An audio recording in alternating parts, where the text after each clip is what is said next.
രാഷ്ട്രീയക്കാരനല്ലാത്ത അസിം മുനീർ പാക് സൈന്യാധിപനാണ്. പക്ഷേ American president Donald Trump പാക്കിൻ്റെ തലവനായിട്ട് കാണുന്നത് അസിം മുനീറിനെയാണ്. 2 തവണയോ മറ്റോ വിളിച്ച് വിരുന്ന് കൊടുത്തു. ഇപ്പോൾ അസിം മുനീറിനെ വിശേഷിപ്പിക്കുന്നത് കോട്ടിട്ട ബിൻ ലാദൻ എന്നാണ്. എന്ന് പറഞ്ഞാൽ ബിൻ ലാദൻ്റെ സ്വഭാവം എന്താണെന്ന് ആളുകൾക്കറിയാം. അപ്പോൾ അസിം മുനീറിനെ ഇങ്ങനെ വിശേഷിപ്പിക്കുന്നതിൽ എന്തെങ്കിലും കുഴപ്പമുണ്ടോ? ഒരു കുഴപ്പമില്ലാതെ മാത്രമല്ല, അസിം മുനീറിനെ ഈ സ്യൂട്ട് ധരിച്ച ബിൻ ലാദനാണ് അസിം മുനീർ എന്ന് പറഞ്ഞത് പെൻറ്റഗണിൻ്റെ ചീഫായിരുന്ന റിട്ടയർ ചെയ്ത് പോയിട്ടുള്ള മൈക്കിൾ റൂബിൻ എന്ന് പറയുന്ന കക്ഷിയാണ്. അദ്ദേഹമാണ് ഈ വിശേഷണം കൊടുത്തത്. അത് സമ്പൂർണ്ണമായും ശരിയാണ്. എന്തുകൊണ്ടാണെന്ന് വെച്ച് കഴിഞ്ഞാൽ ഈ ഖുറാനിലും ശരീഅത്തിലും വിശ്വസിക്കുകയും അതുപ്രകാരം ജിഹാദ് നടത്തി ലോകത്തെ ഇസ്ലാമാക്കി മാറ്റണം എന്ന് ആഗ്രഹിക്കുകയും ചെയ്യുന്ന ഒരു സൈന്യാധിപനാണ് അസിം മുനീർ. ബിൻ ലാദനും ഇത് തന്നെയായിരുന്നു. ബിൻ ലാദനും ഇതുപോലെ തന്നെ നല്ല വിദ്യാഭ്യാസമൊക്കെ ഉണ്ടായിരുന്ന ഒരാളാണ്. പക്ഷേ അദ്ദേഹത്തിൻ്റെ ഏറ്റവും വലിയ മോഹം എന്തായിരുന്നു ചോദിച്ചു കഴിഞ്ഞാൽ ലോകം മുഴുവൻ ഇസ്ലാമിലേക്ക് വരുത്തണം. അങ്ങനെ ലോകം മുഴുവൻ ഇസ്ലാമിലേക്ക് വരുത്തുന്നതിന് വേണ്ടി നടത്തുന്ന ജിഹാദ് തീർച്ചയായിട്ടും അല്ലാഹുവിൻ്റെ പക്കൽ അതിന് വേണ്ട ആദരവ് ലഭിക്കുകയും സ്വർഗത്തിൽ ചെല്ലുമ്പോൾ കൂടുതൽ ഹൂറികളെ ലഭിക്കുകയും ചെയ്യും എന്ന് അദ്ദേഹം വിശ്വസിച്ചിരുന്നു. അതേ വിശ്വാസക്കാരനാണ് മുനീർ. മുനീർ അടിസ്ഥാനപരമായി മതപുരോഹിതനാണ്. അദ്ദേഹം പറഞ്ഞത് പാകിസ്ഥാൻ സൈന്യത്തിൽ അദ്ദേഹം പ്രവർത്തിക്കുന്നത് ജിഹാദ് നടത്തുന്നതിന് വേണ്ടിയിട്ടാണെന്നാണ്. പാകിസ്ഥാൻ്റെ യുദ്ധം ജിഹാദാണെന്നാണ്.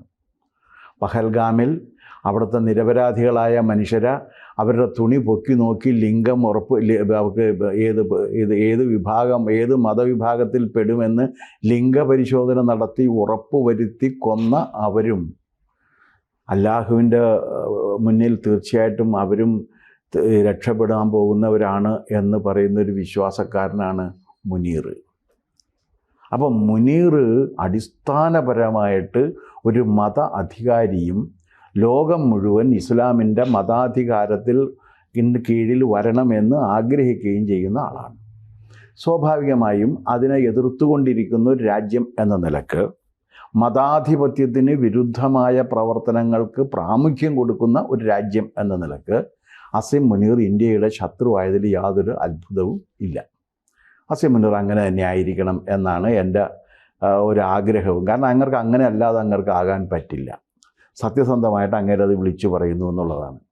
ഇനി ട്രംപിനെ സംബന്ധിച്ചിടത്തോളം ട്രംപിന് പാകിസ്ഥാനിൽ ആർക്കാണ് പ്രാമുഖ്യം, ആർക്കാണ് കൂടുതൽ അധികാരം എന്നാണ് ട്രംപ് നോക്കിക്കൊണ്ടിരിക്കുന്നത്. അപ്പോൾ ഇപ്പോൾ അവിടെയുള്ള പ്രസിഡൻറ്റിനും അവിടുത്തെ പ്രധാനമന്ത്രിക്കും ജനങ്ങളുടെ മേൽ യാതൊരു സ്വാധീനവുമില്ല എന്ന് ബോധ്യമുണ്ട്. ഇപ്പം ജയിലിൽ കിടക്കുന്ന മുൻ പ്രധാനമന്ത്രിക്കും അവിടെ വേണ്ടത്ര ഇതില്ല. അങ്ങനെ ജനങ്ങൾ ശിഥിലമായി നിന്നുകൊണ്ടിരിക്കെ സൈന്യത്തിൻ്റെയും ക്ലർജിയുടെയും മതപൗരോഹിത്യത്തിൻ്റെയും സ്വാധീനം ഉറപ്പുവരുത്താൻ കഴിയുന്ന നമ്മുടെ ബഹുമാന്യനായ അസിം മുനീർ ട്രംപിൻ്റെ ഏറ്റവും വിശ്വസ്തനായി മാറിയതിലും എനിക്ക് യാതൊരു അത്ഭുതവുമില്ല. ട്രംപ് എന്തിനത് ചെയ്യുന്നു എന്നതാണ് അടുത്ത ചോദ്യം. ട്രംപിനൊരു കണ്ണുണ്ട്. അതെന്താണെന്ന് വെച്ചാൽ ബലൂചിസ്ഥാനിലുണ്ടായിട്ടുള്ള അവിടെയുള്ള ധാതു നിക്ഷേപങ്ങളുണ്ട്. ആ ധാതു നിക്ഷേപങ്ങളിൽ ഒരു പങ്ക് കിട്ടണം. ആ ധാതു നിക്ഷേപങ്ങൾ ലക്ഷ്യമാക്കിയിട്ടാണ് ചൈന ബലൂചിസ്ഥാനുമായിട്ട് ബന്ധപ്പെട്ടുകൊണ്ടിരിക്കുന്നത്. ചൈനയുടെ പാകിസ്ഥാൻ ബന്ധം ആ ലക്ഷ്യത്തിലായിരുന്നു. ആ ലക്ഷ്യത്തിന് ബലൂച്ചികൾ എതിരാണ് എന്ന് കണ്ടപ്പോൾ ഇപ്പോൾ ചൈന ശ്രമിച്ചുകൊണ്ടിരിക്കുന്ന ബലൂച്ചികളുമായിട്ടൊരു റാപ്പോർട്ട് ഉണ്ടാക്കാൻ വേണ്ടിയിട്ടാണ് ചൈന ശ്രമിച്ചുകൊണ്ടിരിക്കുന്നത്. ഒരു ധാരണ ഉണ്ടാക്കി പോകണം എന്ന നിലക്കാണ് ചൈന ശ്രമിച്ചുകൊണ്ടിരിക്കുന്നത്. അതിനിടയ്ക്ക് ബലൂചിസ്ഥാൻ എന്ന് പറയുന്ന പ്രദേശം അതൊരു സ്വതന്ത്ര രാജ്യമായി ഓൾമോസ്റ്റ് കഴിഞ്ഞിരിക്കുന്നു.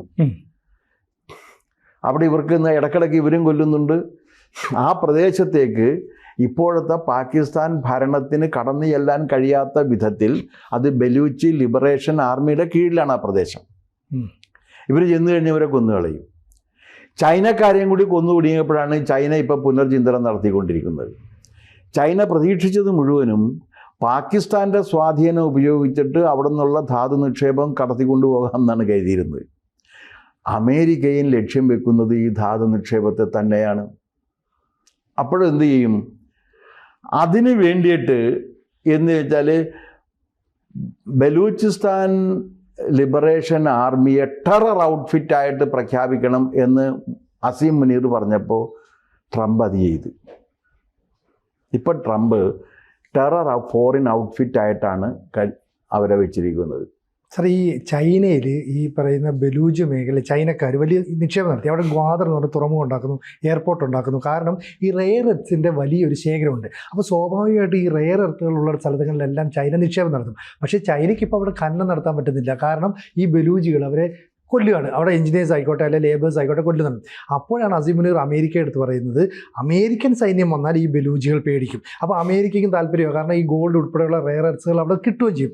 പക്ഷേ അമേരിക്ക വന്നാലും ഞങ്ങൾ ചാവേർ ആക്രമണം നടത്തി അവരെ ഓടിക്കുമെന്നാണ് ബലൂജികൾ പറയുന്നത്. അല്ല, ബലൂജികൾ അമേരിക്ക വന്നു എന്നല്ല, അത് അവിടെയാണ് ചൈനയുടെ റോള് വരുന്നത്. അമേരിക്ക അവിടെ ആധിപത്യം പുലർത്താൻ വേണ്ടി വന്നു കഴിഞ്ഞാൽ ചൈന വെറുതെ ഇരിക്കാൻ പറ്റുമോ? ചൈന ഒരുപാട് ഇൻവെസ്റ്റ് ചെയ്തിട്ടുണ്ട്. അമേരിക്ക അവിടെ 10 പൈസ ഇൻവെസ്റ്റ് ചെയ്തിട്ടില്ല. വൻ നിക്ഷേപം നടത്തിയവരാണ് ചൈന. വൻ നിക്ഷേപം. ആ കടലിടുക്കിൻ്റെ അപ്പുറത്തുകൂടി അവർക്ക് തുറമുഖത്തിലേക്കുള്ളൊരു മറ്റേ കടലിലേക്കുള്ളൊരു എൻട്രിയും കൂടി കിട്ടുകയാണ്. അപ്പോൾ തീർച്ചയായിട്ടും ശരിയാണ്, ബലൂചിസ്ഥാനുമായിട്ട് ഒരു ധാരണയിൽ പോകാനേ ചൈന ശ്രമിക്കുള്ളൂ. കാരണം അവർ അത്രയും അവിടെ പണം മുടക്കിയിട്ടുണ്ട്. മുടക്കിയ പണം മുഴുവൻ ഡെഡ് ഇൻവെസ്റ്റ്മെൻ്റ് ആയിട്ട് കിടക്കുകയാണ്. അതെ. ട്രംപ് ആകെ മുടക്കിയിരിക്കുന്ന പണം എന്ന് പറഞ്ഞു കഴിഞ്ഞാൽ ട്രംപ് ഒരു പ്രഖ്യാപനം മാത്രമാണ്. അതെന്താണ്? BLA എന്ന് പറഞ്ഞാൽ ടെറർ ഔട്ട്ഫിറ്റ് ആണെന്ന് ഒരൊറ്റ പ്രഖ്യാപനത്തിൽ മാത്രം ഒതുങ്ങി നിൽക്കുകയാണ്. BLA ടെറർ ഔട്ട്ഫിറ്റാണ്, അതിൽ ഇയാൾ ഒതുക്കി വച്ചേക്കാണ്. പക്ഷെ അത് പോരല്ലോ. അത് പോരാ എന്നുള്ള കാര്യം വരുന്ന സമയത്താണ് ഇവർ തമ്മിലുള്ള റിഫ്റ്റും കൂടി ഇതിനകത്ത് വരും.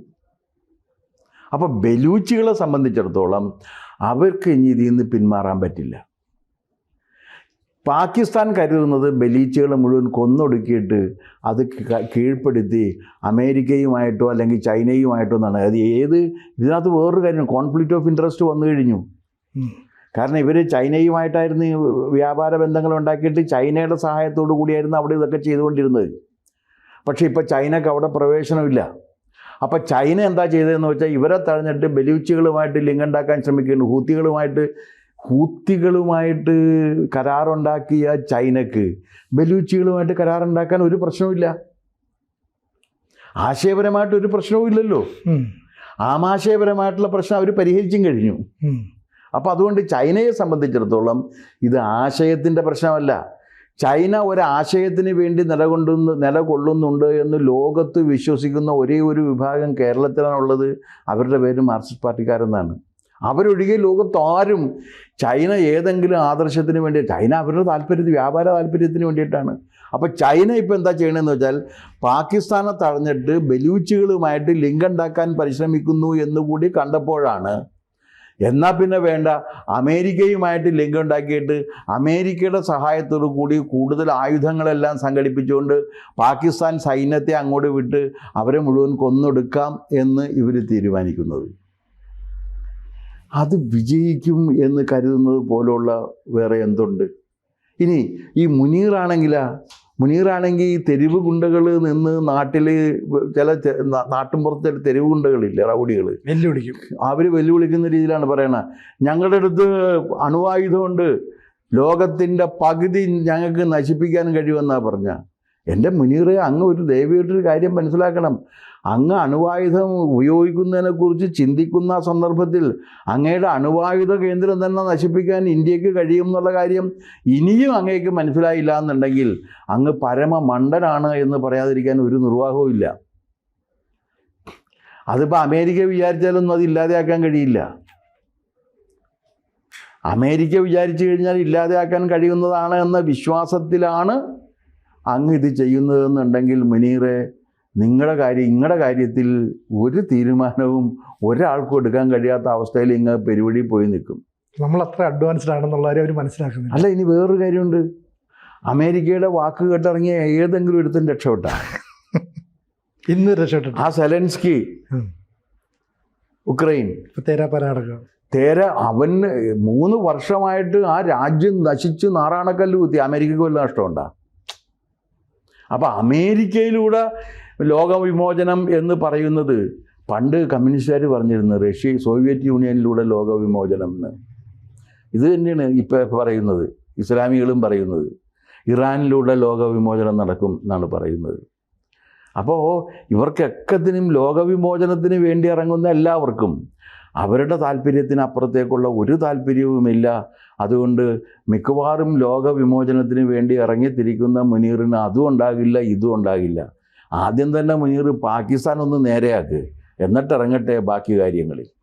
കൂടുതൽ വാർത്തകളും വിശേഷങ്ങളും നിങ്ങളിലേക്ക് എത്താൻ ABC മലയാളം സബ്സ്ക്രൈബ് ചെയ്യുക, ബെൽ ബട്ടണും അമർത്തുക.